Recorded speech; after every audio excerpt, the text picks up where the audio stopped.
Amados irmãos, uma alegria nós estarmos aqui reunidos para este culto. Hoje falaremos sobre o tema do casamento cristão.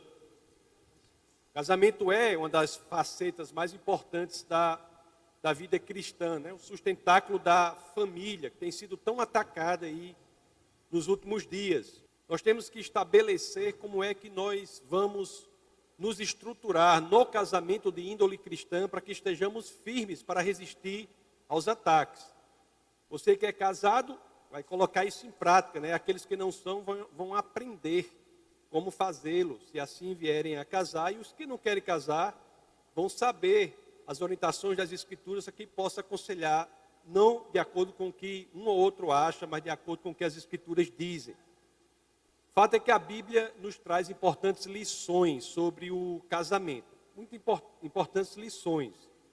E nós iremos nos debruçar sobre uma passagem da primeira epístola de São Pedro, no capítulo 3, iremos ver 7 versos, do verso 1 ao verso 7. Esse será o texto base do nosso bate-papo de hoje. Inclusive, a primeira epístola de Pedro é uma epístola muito importante, que traz os principais temas do cristianismo. Os temas centrais do cristianismo são abordados nessa epístola, que é uma epístola católica. Não no sentido da igreja imperial, mas no sentido da palavra católicos, que quer dizer universal. Não é uma carta dirigida a uma igreja em especial, que você precisa entender o contexto em que ela é dirigida. Mas é uma carta que é dirigida a todos os cristãos. Então, os ensinamentos que estão lá são claramente entendidos, porque não precisam ser contextualizados na situação da igreja a qual a mensagem é enviada. Dito isso, eu peço a você para que, claro, assim querendo, abra as Escrituras na primeira epístola de São Pedro, no capítulo 3, vamos ler o verso 1. Nós iremos enfrentar aqui, várias afirmações das Escrituras que são atacadas pela cultura. Nós iremos enfrentá-las. Então vejamos o que as Escrituras nos dizem na primeira de Pedro, no capítulo 3, no verso 1.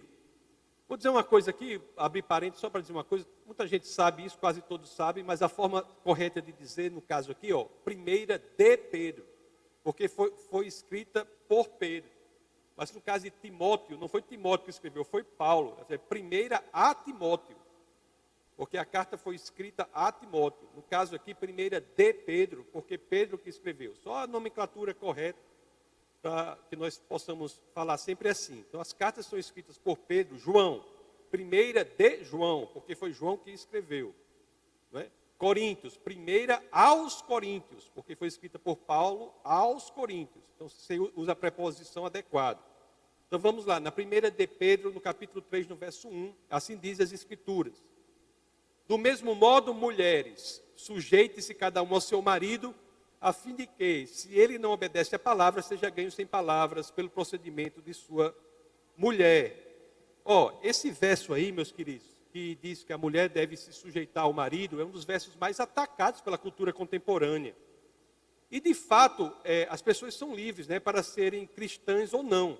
Mas para nós cristãos, nós temos uma orientação principal aqui, uma orientação central para o nosso casamento, e nós devemos segui-la. Então vamos entender o que quer dizer isso. Então vamos lá para a primeira parte, que é logo a parte mais crítica, sensível, mais atacada pela cultura. Olha o que as Escrituras dizem.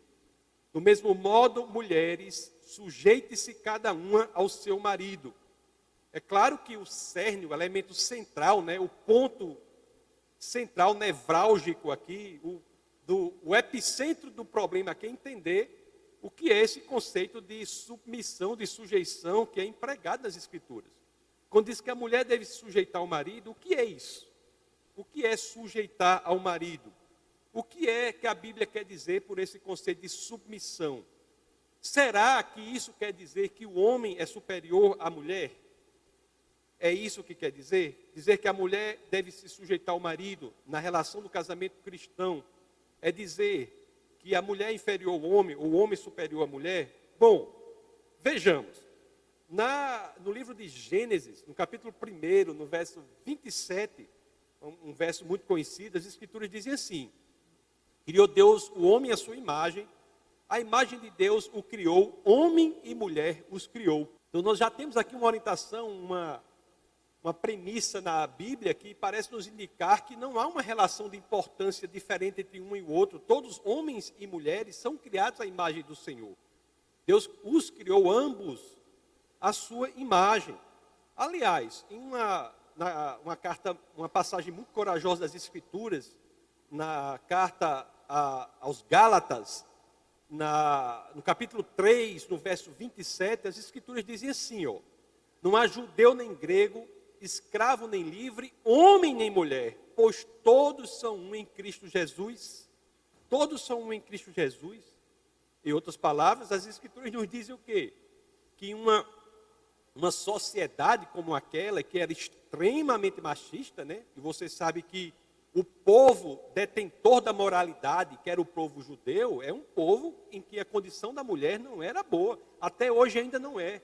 Foi em Cristo que você tem um enaltecimento da dignidade da mulher, notadamente na passagem da mulher samaritana. Então, numa sociedade assim, todas as sociedades do passado, você tem um tratamento da mulher extremamente negativo. Então, nós temos em um momento, em uma sociedade extremamente machista como essa, você tem dizendo, não há homem nem mulher, todos são um em Cristo Jesus. Então, homem e mulher, independentemente do que sejam, têm acesso àquilo que é mais importante que nós podemos alcançar aqui na terra, que é a salvação em nosso Senhor Jesus Cristo. Então, isso é uma indicação importante. Então, nós já entendemos uma coisa aqui claramente. Pela a exposição às Escrituras, quando nós nos debruçamos sobre ela, nós entendemos que a primeira parte da primeira epístola de Pedro, no capítulo 3, lá no verso 1, que fala da submissão da mulher ao homem, isso não quer dizer inferioridade. Isso não quer dizer inferioridade. Tanto é assim, e aí olhe só que interessante aqui, não é? Que quando as Escrituras falam das pessoas da Trindade, Pai e Filho, eles são apresentados, essas pessoas da Trindade, são apresentados em uma relação de sujeição. As Escrituras nos ensinam que Cristo se submete ao Pai. E não há nenhum viés teológico possível de você dizer que Cristo é inferior ao Pai. Mas ele se apresenta em submissão. Na primeira epístola aos Coríntios, por exemplo, no capítulo 15, no verso 28, as Escrituras dizem assim, ó: quando, porém, tudo lhe estiver sujeito, então o próprio Filho se sujeitará àquele que todas as coisas lhe sujeitou, a fim de que Deus seja tudo em todos. Ó, então, mais uma vez, nós temos um exemplo claro nas Escrituras que sujeição não tem a ver, ou não se relaciona, não é sinônimo, não encontra sinonímia com qualquer relação de inferioridade. O próprio Cristo se sujeitou ao Pai. Mas assim, uma dúvida que é honesta é você dizer assim, mas será que a palavra no original aqui, quando fala da sujeição de Cristo ao Pai, não é uma palavra diferente no original daquela quando fala da sujeição da mulher ao marido? Será que não é? O pior que não, viu? Que temos a mesma palavra no original. Lá no Antigo Testamento, como vocês sabem, é escrito em hebraico, em hebraico algumas partes em aramaico, o Novo Testamento em grego. E no hebraico do Antigo Testamento você tem o potasso, não é? Que é o mesmo termo. Um outro termo importante que a cultura debate muito é a questão da mulher como auxiliadora. Será que, quando as Escrituras dizem em Gênesis, que a mulher é auxiliadora do marido, será que isso é uma relação de inferioridade? Isso está lá em Gênesis, no capítulo 2, no verso 18. Capítulo 2, no verso 18, o livro de Gênesis diz assim, ó: então o Senhor Deus declarou, não é bom que o homem esteja só, farei para ele alguém que o auxilie e lhe corresponda. Interessante que você achar que a mulher no casamento serve como auxiliadora, ajudadora do homem, isso é inferioridade? É interessante que esse termo aqui em Gênesis, no hebraico, é ezer. E quando nós vamos ver, esse termo aparece 16 vezes no Antigo Testamento.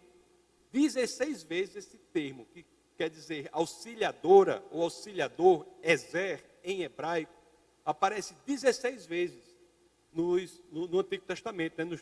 nos 39 livros do Antigo Testamento. Dessas 16 vezes, 2 vezes esse termo se refere a Eva, a mulher de Adão. As outras 14 vezes se refere a quem? Como auxiliador ou auxiliadora. Sabe a quem? As outras 14 das 16 vezes, esse termo se refere ao próprio Deus, como salvador, sustentador, auxiliador de Israel. Então, meus queridos, o entendimento adequado das Escrituras, né, nos mostra que não há caminho teológico possível para que interpretemos a Bíblia como se ela trouxesse a mulher em uma posição de inferioridade em relação ao homem. Não é isso. Então entendamos então o que é. Nós já vimos que não é uma posição de inferioridade, mas o que é? Vamos entender de fato a primeira epístola de Pedro no capítulo 3, no verso 1. Leiamos novamente. 1 de Pedro 3, verso 1. Vocês sabem que o texto base do nosso bate-papo de hoje é a primeira epístola de Pedro, capítulo 3, verso 1 ao 7. Voltemos ao verso 1. Vamos ler a primeira parte. Do mesmo modo, mulheres, sujeite-se cada um ao seu marido. Então, o que é isso? O que é isso? O que é sujeitar? Que tipo de mulher é essa? Que exemplo de mulher nós temos que podemos nos espelhar nesse exemplo como uma mulher que, de fato, é uma mulher do tipo que Deus quer que seja? Seria tão bom se tivéssemos um exemplo bíblico para isso, não é? E Deus é tão bom que esse exemplo existe. Então, para que eu possa falar sobre o exemplo, eu vou pedir licença a vocês, para que eu pule do verso 1 do capítulo 3 da primeira de Pedro, que eu pule da primeira de Pedro 3:1, eu vou pular para a primeira de Pedro 3:6. Depois eu voltarei e falarei do 2, 3, 4, 5 e 7. Mas vamos agora falar da primeira de Pedro 3:6. Vamos ver se não temos um exemplo aqui. Olha o que as Escrituras dizem na primeira de Pedro 3:6. Como Sara, que obedecia a Abraão e o chamava Senhor, dela vocês serão filhas se praticarem o bem e não derem lugar ao medo. Sara, ela é um exemplo de mulher que, de fato, atende ao requisito de submissão. Eu ainda explicarei com mais detalhe esse verso, principalmente essa parte de Senhor, pode ficar tranquilo, mas uma coisa é certa, para que nós saibamos aqui. Sara é um exemplo de mulher submissa. Mas vamos pensar, quem é Sara? Quem é Sara, mulher de Abraão? Quem é? Se nós formos analisar a personalidade de Sara, quem é Sara? Analisar de acordo com as Escrituras. É interessante, as Escrituras são fabulosas, impressionantes, maravilhosas, porque nos mostram as coisas que são contrárias ao senso comum. Quando nós vamos analisar a personalidade de Sara, Sara é um tipo de mulher, um exemplo de mulher que é totalmente diferente do que o senso comum normalmente espera de uma mulher submissa. Sara era uma mulher de personalidade forte, era uma mulher obstinada, era uma mulher que tinha opiniões, era uma mulher até, eu me arrisco até a dizer, difícil de convencer. Não é que Sara não errasse. Sara errava. Errou algumas vezes, né? Uma delas aí, nós sabemos que é um erro grave. Eu vou falar sobre ele, mas Sara errava como todo mundo erra. Como eu erro, todo mundo erra. Um dos maiores erros de Sara, todos conhecemos aqui nas Escrituras, não é? Foi que no coração de Sara, ela não confiou na promessa do Senhor de que ela teria um filho em idade já avançada, né? Ela disse, estou envelhecendo, o enxerimento está diminuindo, deve ter pensado assim. Ela não acreditou na promessa do Senhor. E aí, ela tenta resolver, porque Deus prometeu a Sara que ela teria um filho, não é? E Sara não acreditou nessa promessa, sugeriu ao marido dela que tivesse um filho com a serva, Hagar. E de fato, assim nasceu o filho de Abraão, chamado Ismael, do qual a nação árabe se originou.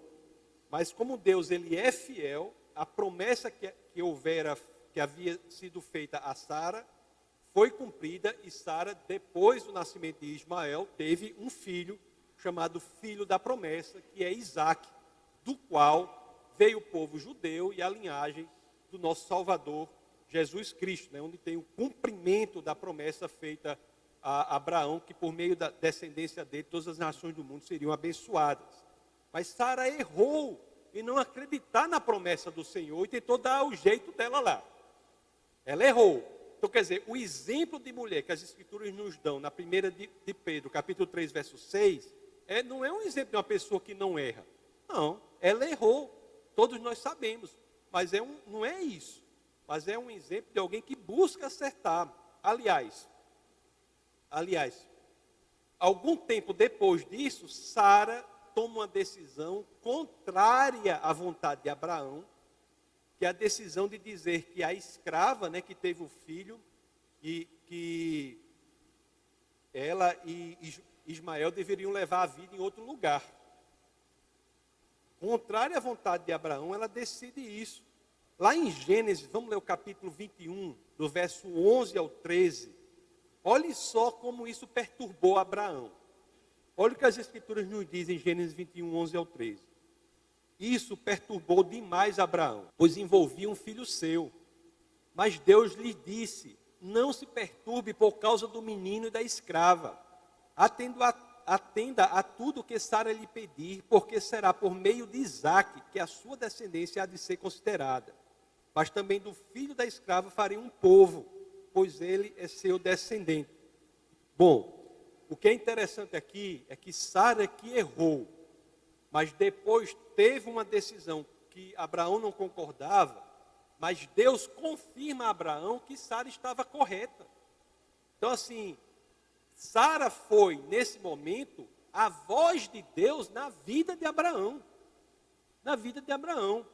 Então, esta mulher que Deus escolheu, que está lá na 1 de Pedro, como exemplo de mulher submissa, é uma mulher que eventualmente pode até errar, mas é uma mulher que está pronta para acertar. Então, a sujeição bíblica que deve ser empregada no entendimento do que está lá na 1 de Pedro 3:1, não quer dizer obediência cega ao marido. Não quer dizer obediência servil ao marido.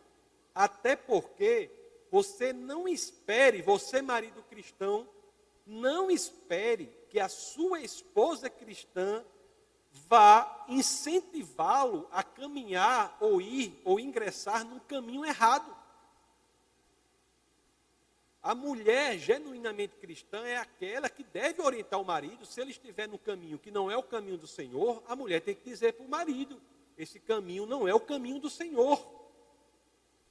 Em muitas vezes, Sara foi a voz de Deus na vida do seu esposo. Assim como você, esposa cristã, pode ser a voz de Deus na vida do seu marido. Voltemos aqui ao 1 de Pedro, no capítulo 3, no verso 6, para entendermos outro ponto, que é muito importante e também atacado pela cultura. Olha o que as Escrituras dizem na 1 de Pedro 3,6. Como Sara, que obedecia a Abraão e o chamava Senhor. Em outras palavras, não é? Em outras palavras, apesar de ter opinião forte, Sara olhava para seu marido com respeito. Esse termo chamar Senhor é chocante para a nossa cultura. Não estou dizendo para você fazer isso. O que eu estou dizendo para você, mulher cristã, você tem que se relacionar e olhar para o seu marido com respeito. O respeito é aquilo que o marido busca, principalmente na relação do casamento. Você não é para chegar, por exemplo, por aí falando mal do seu marido, desse marido não sei o quê, esse marido não sei o quê. Isso não é bíblico. Isso não é bíblico. Isso não é do ensinamento bíblico. Você tem que respeitar o seu marido. Não é? Você veja que a Bíblia ela não é antiga, nem é moderna, ela é eterna. É um princípio do casamento cristão, o respeito. O respeito é central na relação do casamento. tanto para homem quanto para mulher. Mas no que diz respeito ao homem, o respeito é muito mais importante do que é para a mulher. A mulher, o que ocupa o primeiro lugar, a mulher, lógico, tem que ser respeitada. Mas o que ocupa o primeiro lugar na relação do casamento para a mulher é o cuidado, o amor, a proteção. Mas a mulher, em relação ao esposo, tem que entender. Segundo o casamento bíblico, as escrituras dizem que o homem tem que ser respeitado. Bom, o que Sara fez, as decisões de Sara foram centrais para o plano de salvação de Deus aqui na terra, não é? Foi por meio de Sara que veio Isaac, de cuja linhagem apareceu, como eu já disse, o nosso Salvador. Jesus Cristo, o Deus Criador dos céus e da terra, ele vem, encarna por meio dessa linhagem. Está lá, né, em João capítulo 1, combinado com João 14, não precisa botar aí, mas o ingresso de Deus na terra acontece por essa linhagem. Então veja que o ministério dessa mulher, de Sara, talvez não tenha tido a sua importância tão reconhecida aqui na terra. Mas eu tenho a absoluta certeza que Sara, aos olhos de Deus, tem importância de um general. Tem importância de um general. Vamos voltar agora à primeira de Pedro, vamos ver os versos 1 e 2. Nós lemos o 1, vamos ver o 1 e o 2. Porque aqui vai falar de um caso também, que é comum nas igrejas, de mulheres que são cristãs e são casadas com homens que ainda não entregaram a vida ao Senhor. Isso acontece muito em igreja. As mulheres se convertem antes e os homens às vezes não. O contrário também acontece. Mas estatisticamente, a porcentagem de mulheres cristãs que os homens não são é relevante. Então vamos ver o que as escrituras nos dizem que a mulher deve fazer, não é? Você que vai casar, eu já dou a orientação aqui. Você procure alguém que professe a mesma fé que você. Nós não orientamos pessoas a casarem com fés que não sejam iguais. Isso é um problema. Mas se está casado, vamos ver como é o procedimento. Se está casado, aí vamos ver qual é o procedimento. Olha o que as escrituras dizem aqui, como a mulher deve influenciar o homem no caminho certo. Voltemos lá para a primeira epístola do apóstolo Pedro, capítulo 3, né? Vamos ler os versos 1 e 2. Olha o que as escrituras dizem. Do mesmo modo, mulheres, sujeitos cada um ao seu marido, a fim de que, se ele não obedece a palavra, seja ganho sem palavras, pelo procedimento de sua mulher, observando a conduta honesta e respeitosa de vocês. Então, existe uma forma da mulher ganhar o marido, de expor, refletir o evangelho para o esposo, que não é cristão. Qual é? É sem palavras, pelo procedimento observando, com conduta honesta e respeitosa. Essa é a forma que as escrituras dizem, não é? Muitos desses casos, meus queridos, é que o esposo às vezes não entende, até leva a mulher para a igreja, mas para ele essa questão de nascimento de novo, de transformação interna, ele não entende isso, não entende o amor que o cristão tem pelo Deus encarnado, por Cristo Jesus. Então como é que você deve proceder, mulher que está nessa situação? Pela conduta adequada, Talvez essa seja a orientação bíblica, uma das que é menos cumprida. 99% das mulheres nessa situação fazem exatamente o contrário. Faz o quê? Recrimina o marido. Quando o marido que não é cristão chega em casa, ela bota a música gospel no volume mais alto, né? Começa a ficar louvando, gritando dentro de casa, né? Não é isso que faz? Mas isso me parece que não é o que está nas escrituras. Você tem que ser pela sua conduta, seu modo de agir. É o que diz aqui, né? Se você segue outro caminho, saiba que você está seguindo por caminhos tortuosos, caminhos perigosos. A Bíblia aqui é clara. Qual é a melhor estratégia nesses casos? O exemplo, a conduta, o procedimento. Esse é o melhor exemplo.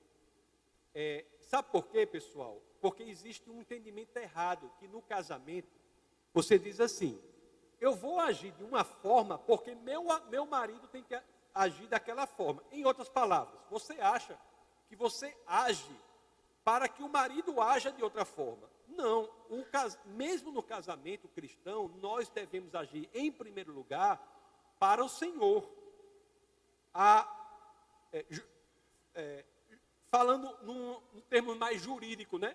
A nossa ação não é uma prestação, não é uma ação contraprestacional. Em outras palavras, a gente não age em busca de uma ação específica da esposa.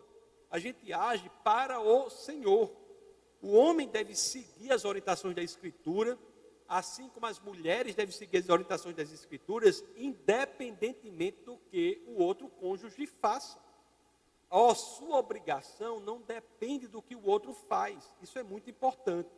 A obrigação nossa no casamento cristão é, antes de tudo, com Deus. Quase sempre que eu faço o casamento de alguém do Defesa da Fé, eu digo assim, pessoal, o sucesso do seu casamento está antes na forma como você se relaciona com Deus do que na forma como você se relaciona com o seu cônjuge.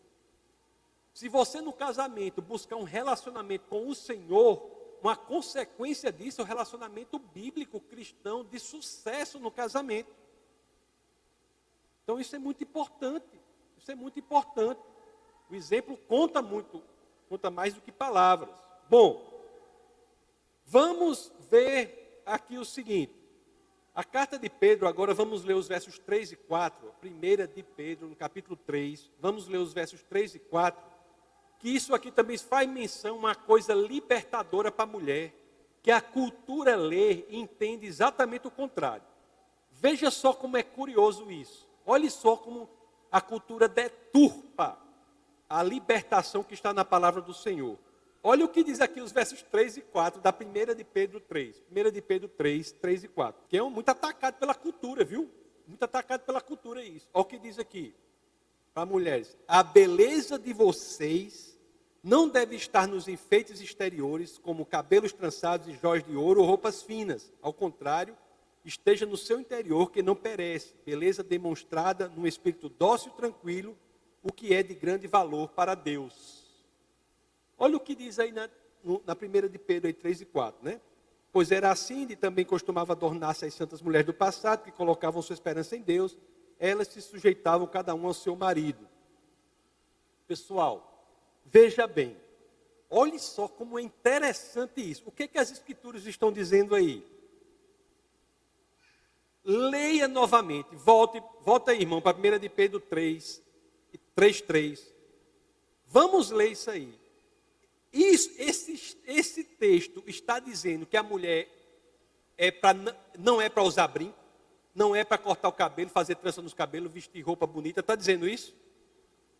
A beleza de vocês não deve estar nos enfeites exteriores, como cabelos trançados e jóias de ouro ou roupas finas. Ela está dizendo que a mulher não é para usar enfeite, não usar colar. Está dizendo isso? Não. O que está dizendo aqui? Ela não está proibindo o uso de enfeites exteriores, não está proibindo o uso de brinco, não está proibindo o uso de colares, não está proibindo nada disso. O que ela está dizendo é libertador para a mulher. O que ela está dizendo é que a mulher não deve achar que a sua beleza está nisso. A cultura prega o contrário. O que as Escrituras estão dizendo aqui é que a mulher não deve achar que a sua beleza está nessas coisas. Não é que você não possa, minha querida, você pode usar o que você quiser, fazer botox, fazer não sei o quê, não tem problema se você quiser fazer, fica à vontade. Não se trata disso. O problema é que se você achar que a sua beleza está nessas coisas, você está se aprisionando. Você está se colocando em uma prisão por algo que é exterior a você. E quando as Escrituras trazem uma mensagem libertadora para a mulher, muitos leem como se fosse aprisionadora. Está vendo como são as coisas? Se a mulher acha que a beleza dela está nessas coisas, ela está se colocando numa prisão.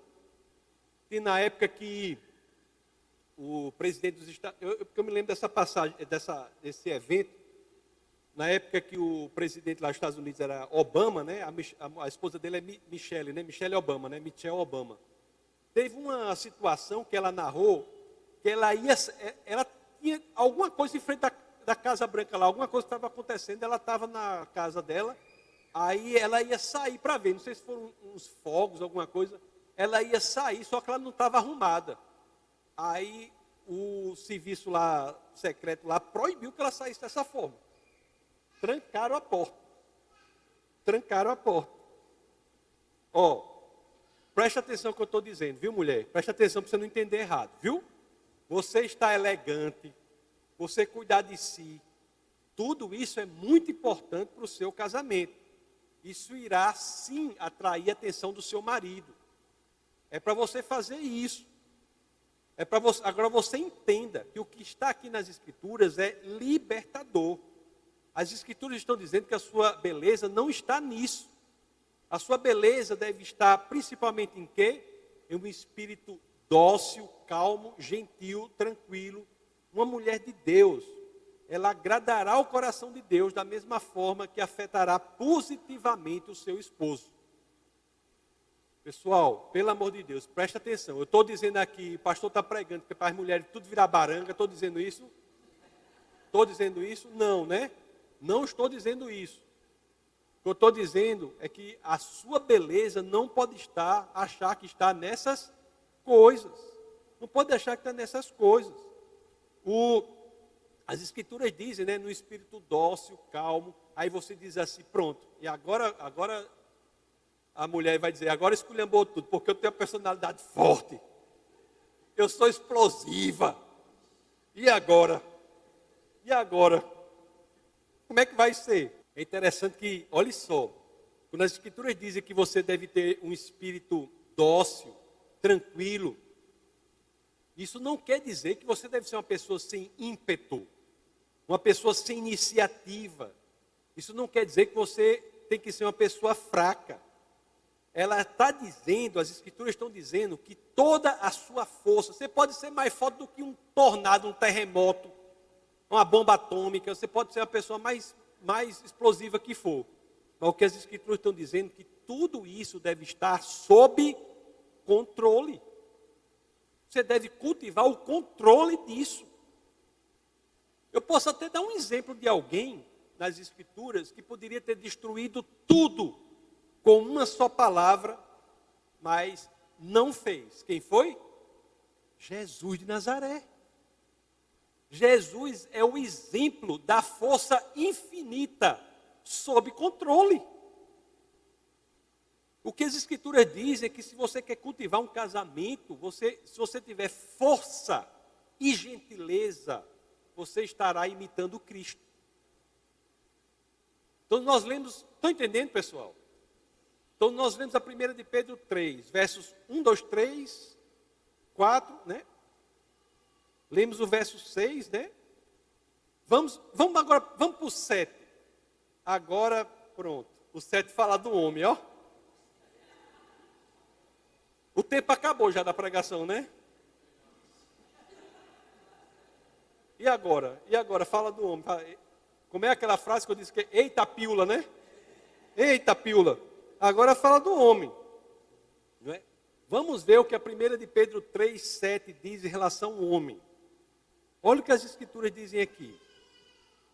Do mesmo modo vocês, maridos, sejam sábios no convívio com suas mulheres e tratem-nas com honra, como parte mais frágil e co-herdeiras do dom da graça da vida, de forma que não sejam interrompidas as suas orações. Olha, vamos analisar a primeira orientação aos maridos aqui, viu? Na 1 de Pedro 3,7. O negócio é pesado, viu, Judinho? Olha o que diz aqui. Sejam sábios no convívio com suas mulheres. Essa aqui é a NVI, né? Tem como botar a Almeida só nesse verso rapidinho, porque na Almeida fala, e tenho discernimento. Marido diz que para ter discernimento, você igualmente coabitar com elas com entendimento. Então pode voltar para a NVI. Então o que está dizendo para o marido é para ter entendimento, ser sábio. ter discernimento. Então, ao marido, as Escrituras dizem, cabe o quê? Ter discernimento, ter sabedoria. Amigo homem cristão, casado, e os que vão casar, eu vou dizer para você, um dos maiores desafios da vida que Deus nos deu foi entender a mulher que Deus nos deu. A nossa tarefa é difícil. Você está vendo o que a Escritura diz? Seja sábio, tenha discernimento, tenha entendimento. Tem entendimento. Então, casamento para o homem é uma missão de entender, ter discernimento, compreender a esposa que Deus deu. Tem até um pastor que dizia uma história que era assim, né? Que esse negócio de casamento para o homem é tão difícil, que dizia assim, né? Isso não é bíblico, tá certo? Não é bíblico, mas um pastor contava uma história que era assim. Ele disse que quando antes de Jesus encarnar, ele teve uma reunião lá com o pai, né? Aí o pai disse assim para o filho, né? Disse, filho, você vai encarnar, você vai sofrer, você vai ser chicoteado, humilhado, todos os pecados do mundo estarão sobre os seus ombros, você vai casar. Aí Jesus disse, não, peraí, casar não. Essas outras coisas aí eu enfrento, mas casar não. Aí o pai, tá bom, vamos tirar o casamento então. Aí vá assim mesmo, né? Por quê? Porque é difícil, não é? Todos nós temos que aprender a todo dia. E o que é esse desafio de ter discernimento, de ter sabedoria, de ter entendimento da esposa? É o quê? É descobrir o que torna nossas esposas mais felizes e buscarmos isso. E é descobrir o que machuca nossas esposas e evitarmos isso. Esse é o desafio. É fácil? Não. É por isso que a Bíblia diz, sua função é ter discernimento, sabedoria, entendimento, buscar isso. Sua esposa, meu amado irmão, ela é como qualquer outra mulher criada por Deus. Ela tem dificuldades, esperanças, medos, sonhos, objetivos. Ela tem peculiaridades. É como qualquer outra mulher criada por Deus. Então nós temos que descobrir quais são essas coisas e nos moldar a isso para nos relacionarmos com ela. Nós temos que cultivar essa capacidade, que é muito difícil, mas temos que cultivar.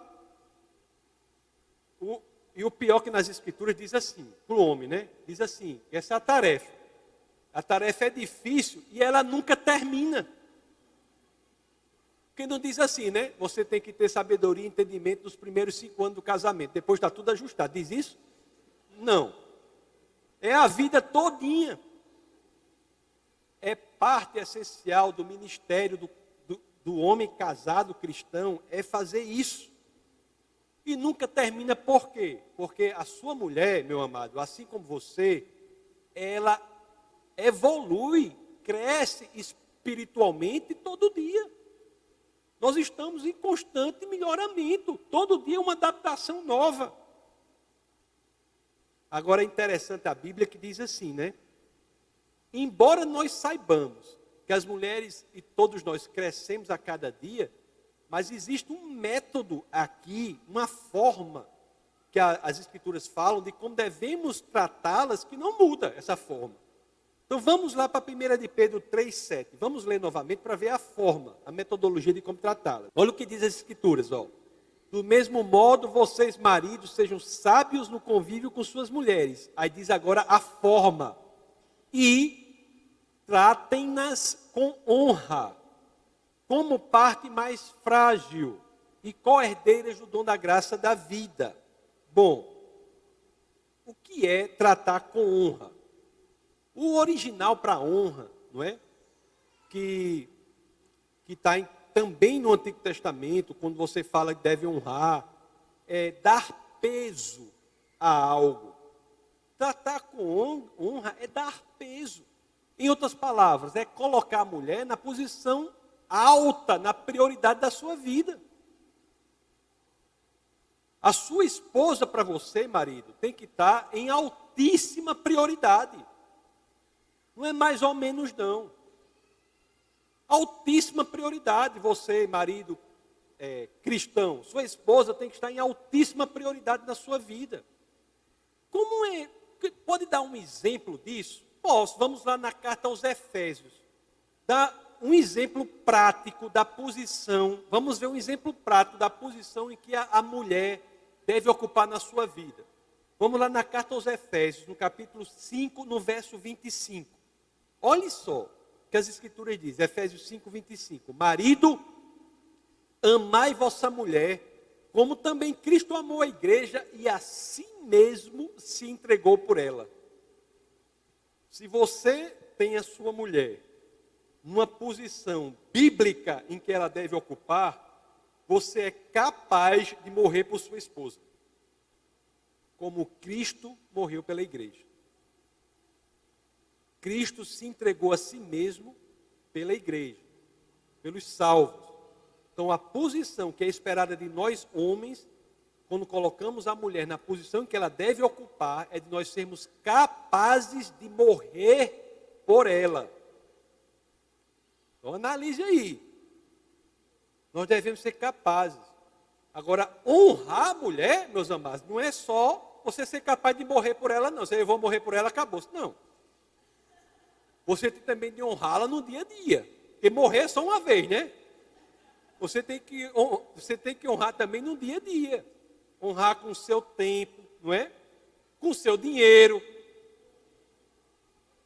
Tem que honrar com o dia a dia. Porque às vezes tem homens que amam a mulher, mas não honram.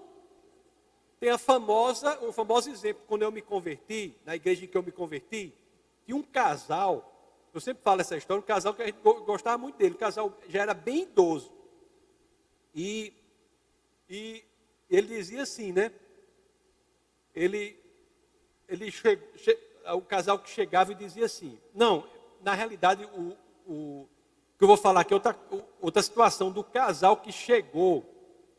Ele chegou para conversar com o pastor sobre o problema de casamento. Que às vezes eu falo aqui, conversar com o pastor é um exemplo de um casal que o marido amava a esposa, mas não honrava. Porque ele chegou para conversar com o pastor, esposa e esposa. Aí, a esposa trazia a seguinte reclamação, dizia assim, pastor, ele não diz que me ama. Ele não diz que me ama. Aí, a pessoa, o pastor chegou para o esposo e disse, mas rapaz, por quê? O que está vendo? Aí o esposo falou, não pastor, o que aconteceu foi o seguinte, quando eu me casei com ela, eu disse que amava, se eu mudar de ideia, eu comunico. Não é assim, não é assim. Pode ser que ele amasse, ele amava a esposa, mas ele não estava honrando no dia a dia. Não estava colocando uma prioridade, falando, exercendo isso no dia a dia. Então veja, que nós temos que honrá-la no convívio. Nós temos que nos referir à nossa esposa com admiração. Aí o verso 7, que é o último verso bate-papo de hoje que a gente está vendo, na 1 de Pedro 3,7, também fala assim, né? Bota aí, irmão, 1 de Pedro 3,7. Para tratá-la como parte mais frágil. Parte mais frágil. Em regra, amados irmãos, a mulher é, no casamento, a parte mais frágil, não só fisicamente, como emocionalmente. O que quer dizer isso? Tratá-la como parte mais frágil. Quer dizer que você, homem, você tem que assumir a sua posição. Você tem que ser homem. Hoje em dia tem muita gente que está sendo criada não para ser homem. Você tem que ser homem. Você tem de protegê-la, você tem de estar com ela, não deixá-la sozinha nas dificuldades. Uma vez eu fui em um determinado estado aí pregar, aí o irmão lá, o irmão que me recebeu, um casal jovem, né, os pastores jovens conversando comigo, ele disse, pastor, lá em casa é o seguinte, você não sabe o que acontece, lá em casa minha mulher é muito engraçada, quando aparece uma barata, é ela que vai matar, porque eu corro logo. Eu disse, pronto. Aí eu não me aguentei e disse, isso aí não é coisa de homem não, meu filho. Se você casar com um homem que corre com medo de uma barata, você está nem case. Quanto mais nas coisas mais difíceis. Tem que ser homem. Então, cada vez mais hoje, estão criando, a cultura está criando os homens para não serem homens. Esse é o objetivo da cultura. Esse é um dos viés de destruição da família, é exatamente o homem deixar de ser homem. O homem deixar de ser homem. Então o homem tem que tomar as decisões mais importantes da família, do casamento. Ele tem que tomar as decisões, por quê? Porque a responsabilidade recai sobre ele. Agora, como é que o homem vai tomar as decisões mais importantes? Como? Honrando a mulher. Como é que se toma decisões mais importantes honrando a mulher? Colocando os interesses dela e da família acima dos seus próprios. Esse é o modelo bíblico de casamento. É o modelo bíblico de casamento. Esse é o modelo que está dizendo. O homem tem que ser homem, tem que assumir as responsabilidades. Você está entendendo que não é para o homem decidir tudo feito um doido, não, né? Eu estou dizendo que no final das contas, as grandes decisões são, sim, responsabilidade do homem. E se você não está sabendo disso, trate de se fortalecer para isso. É como antigamente tinha uma pessoa antepassada aí, que não é para fazer isso, mas antigamente era assim.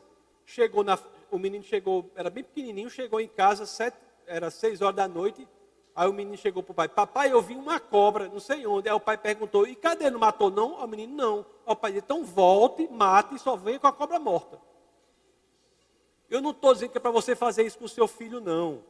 Eu não estou dizendo para você fazer com o seu filho, não. Mas o filho homem é diferente de uma mulher, entendeu? O homem tem que ser tratado para enfrentar os desafios. Tem que ser tratado para ser forte, para ser fortalecido. O homem tem que ser criado como homem. Você não cria seu filho como se fosse uma coisa frescalhada, não, pelo amor de Deus. Aquelas calças apertadas não é de homem. Isso não é de homem. Não é de homem. Está entendendo? Então, você botar aquelas calças no seu filho, você está fazendo mal para o seu filho. Então, assim, é muito importante isso aí. Hoje em dia está assim. Está assim, você olha, aí depois fica reclamando de quê? Porque a Bíblia diz diferente. Aí a pessoa diz assim, né? Como é que o pessoal diz? O homem diz, você pergunta para o menino: você quer criar um bicho? Pergunta para o menino: você quer criar um animal de estimação? Menino: não, o que eu gosto mesmo é ter uma samambaia em casa, criar uma samambaia. Não é assim, pessoal. Se você generalizar a coisa, é um problema. Então, se você tem um filho homem, saiba que você vai cuidar dele, vai protegê-lo, mas você tem de fazê-lo capaz de enfrentar os obstáculos. Tem de fortalecê-lo, senão ele vai sofrer na vida. E a cultura hoje leva para o contrário. Nós lutamos e nos colocamos aqui contra a cultura. Estão entendendo o que eu estou falando, né? Eu falei algumas coisas assim exageradas, mas para vocês entenderem o princípio. Não é para você mandar seu filho matar as cobras de 7 anos de idade, estou falando isso não. Estou dizendo que os desafios são outros hoje, que você tem de se posicionar. Agora vamos dizer um negócio bem pesado aqui para o homem agora, viu? Vamos dizer aqui: se você, homem cristão casado, né, você não segue isso, aí tem um problema no casamento. Assim, problema, o casamento está dando certo, você não segue isso. Quais são as consequências de você não agir biblicamente no casamento? Quais são? Torando as consequências. Está onde? 1 de Pedro 3,7. Vamos ler de novo a parte final. Muita gente passa por isso aqui, acelera a leitura bem rápido para não saber nem o que está escrito ali. Tem medo. É igual pô, vamos ler Apocalipse? Não, né?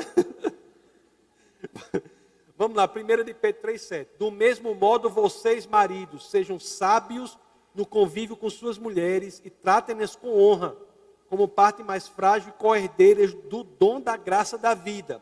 Preste atenção à consequência de não fazer isso. De forma que não sejam interrompidas as suas orações. Como assim? É exatamente o que está aí, meu querido.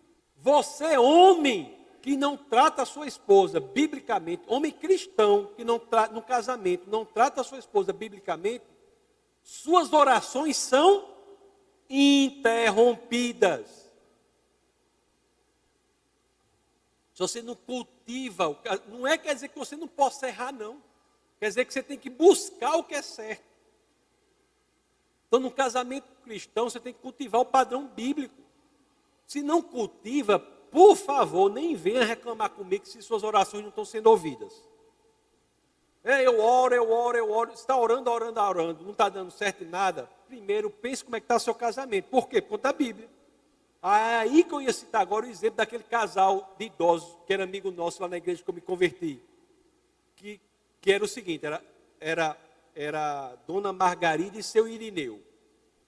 Dona Margarida e seu Irineu. Seu Irineu, ele não via nada, ele usava um aparelho de audição. Aí, às vezes, e eu falo isso publicamente porque eles falavam para todo mundo, sabe? É conhecimento público. Aí ele chegava, Dona Margarida chegava e começava a reclamar coisa com o seu Irineu. Não sei o que, reclamava. Quando ela olhava para o seu Irineu estava dormindo. Ela, pelo amor de Deus, ela ficava assim, né, com o seu Irineu. O que o seu Irineu fazia quando começava a reclamação? Ia coçar a orelha, desligava o aparelho. Em outras palavras, meu querido, ajeite seu casamento, homem cristão, senão Deus faz com você igual a seu Irineu. O que é que está dizendo aqui? Eu tenho que falar, não é o que eu acho, não. É o que está nas Escrituras. Senão suas orações serão interrompidas. Deus não ouvirá as suas orações. Bom, estas são orientações bíblicas para o casamento cristão. Não é? Orientações da Bíblia. Quem quiser pensar diferente, vá ser casado do jeito que você quiser, não tem nada a ver com isso.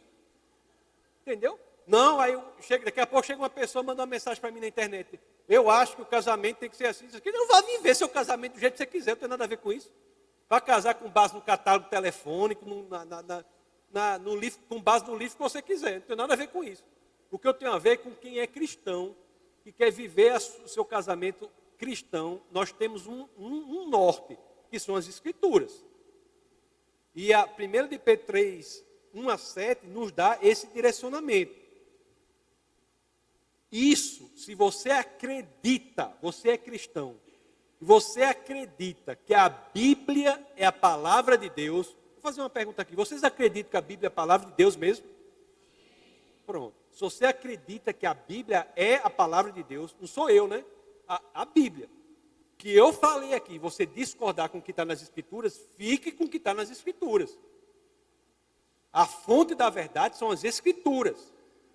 Se você acredita que a Bíblia é a palavra de Deus, e se você é cristão, tem de acreditar nisso, senão você não é cristão, aqui está o mapa de sucesso no casamento, para o casamento. Então nós temos que colocar em prática, nós temos de ser abençoados na prática da palavra do Senhor. Quando nós fazemos isso, amados irmãos, não é pela nossa força, né? É pelo que está nas Escrituras, é que nós iremos experimentar o quê? Um lar em que reina a paz. Um lar que servirá de porto seguro para você. Um porto seguro a partir do qual você, marido e mulher, vão ao mundo para lutarem, para exercerem o papel que Deus chamou vocês para exercer. Mas você terá um lar seguro, um porto seguro, um casamento bíblico. Não é que a gente não erre, ninguém é perfeito. É que a gente sabe qual é o certo e quando erra, a gente conserta. A palavra de Deus é igual um prumo na mão de um pedreiro. O prumo, não sei se você sabe, é um cordão com uma chumbada, né? Um chumbo, né? Não é isso? O cara fez a parede. Aí o pedreiro chega com um cordão com um chumbo embaixo. Ele bota na parede. Pá! Aí a gravidade faz com que aquele cordão fique bem reto, né? Se a parede não estiver reta, o prumo denunciará o defeito da parede. O prumo não conserta a parede. Ele denuncia o defeito da parede. A palavra do Senhor não nos conserta. Ela denuncia o nosso defeito e nós temos que querer melhorar, nos esforçar para melhorar. Agora, uma notícia boa é, a palavra do Senhor que denuncia o defeito da parede, também faz com que o Espírito dessa palavra, que é o Espírito Santo, caminhe conosco neste conserto. Deus não só demonstra em que temos que melhorar, mas caminha conosco no caminho do melhoramento. O Espírito do Senhor faz isso. Então nós não estamos sós. É difícil, mas é possível, porque não é graças à força do seu braço. O Senhor está conosco. O casamento de sucesso bíblico é sim possível, porque Deus está conosco. Basta que você queira. É possível, nós temos o norte e temos quem caminha conosco, que é o Espírito de Deus. Depende unicamente de cada um de nós querer fazer isso, ok? Vamos orar. Senhor, muito obrigado, Pai, por Tua palavra. Obrigado, Senhor, pelas orientações que o Senhor nos dá para o nosso casamento. Casamento que é essencial para uma família forte, uma família que resiste, uma família que propõe um modo diferente da cultura para exercer o casamento. Obrigado, Pai, por tudo que o Senhor tem feito por nós. Obrigado pelo Teu Filho, pelo Teu Espírito. Obrigado pela realidade sobrenatural que se sobrepõe à naturalidade do mundo. Obrigado, Senhor, pelas orientações que nós temos aqui, para que possamos colocá-las em prática, para que a partir de hoje tudo comece a ser diferente. É no nome do Teu Filho, no nome poderoso de Jesus Cristo, que todos aqui dizemos. Amém, amados. Sejam abençoados na prática da palavra do Senhor.